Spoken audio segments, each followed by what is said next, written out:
ഈ മാസം 20-നാണ് സഹകരണ ബാങ്ക് പ്രസിഡന്റായിരുന്ന മോഹനകുമാറിനെ തിരുവനന്തപുരം അമ്പൂരിയിലെ സ്വന്തം റിസോർട്ടിൽ തൂങ്ങി മരിച്ച നിലയിൽ കണ്ടെത്തിയത്.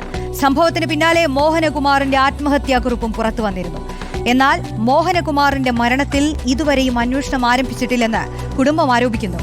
മരണത്തിൽ അന്വേഷണം ആവശ്യപ്പെട്ടുകൊണ്ട് കുടുംബം ഇന്ന് DGPക്ക് പരാതി നൽകി.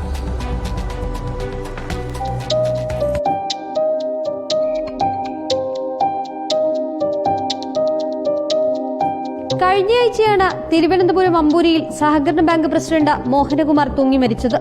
മുണ്ടേല രാജീവ് ഗാന്ധി റെസിഡൻസ് വെൽഫെയർ സഹകരണ ബാങ്കിൽ നിക്ഷേപകരുമായി നിലനിന്നിരുന്ന പ്രശ്നങ്ങളാണ് മരണകാരണമെന്നായിരുന്നു പോലീസിന്റെ പ്രാഥമിക നിഗമനം. എന്നാൽ മോഹനകുമാർ മരിച്ച് 6 ദിവസം പിന്നിട്ടിട്ടും ഇതുവരെയും യാതൊരുവിധ അന്വേഷണവും ആരംഭിച്ചിട്ടില്ല.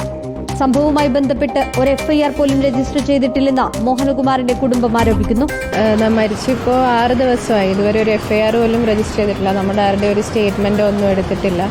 പ്രധാനമായിട്ടും അച്ഛൻ പറഞ്ഞിരിക്കുന്ന ഈ 6 പേർക്കെതിരെ എത്രയും പെട്ടെന്ന് FIR രജിസ്റ്റർ ചെയ്യണം. ഇത് തന്നെയാണ് ആവശ്യം. അവരെ ആരെയും വെറുതെ വിടാൻ പാടില്ല. സംഭവത്തിൽ ഉടൻ അന്വേഷണം ആരംഭിക്കണമെന്നാണ് കുടുംബത്തിന്റെ ആവശ്യം. മോഹനകുമാറിന്റെ ആത്മഹത്യാക്കുറിപ്പിൽ 6 പേരുടെ പേരുകൾ പരാമർശിക്കുന്നുണ്ട്. ഈ വ്യക്തികളെ കേന്ദ്രീകരിച്ചടക്കം അന്വേഷണം ഊർജിതമാക്കണമെന്നാണ് കുടുംബത്തിന്റെ ആവശ്യം. കുടുംബം ഇന്ന് DGPക്ക് പരാതി നൽകി. സംഭവത്തിൽ വെള്ളറട പോലീസിനോട് അന്വേഷണം ആരംഭിക്കാൻ ആവശ്യപ്പെടുമെന്ന് DGP കുടുംബത്തിന് ഉറപ്പ് നൽകിയിട്ടുണ്ട്. റിപ്പോർട്ടർ, തിരുവനന്തപുരം.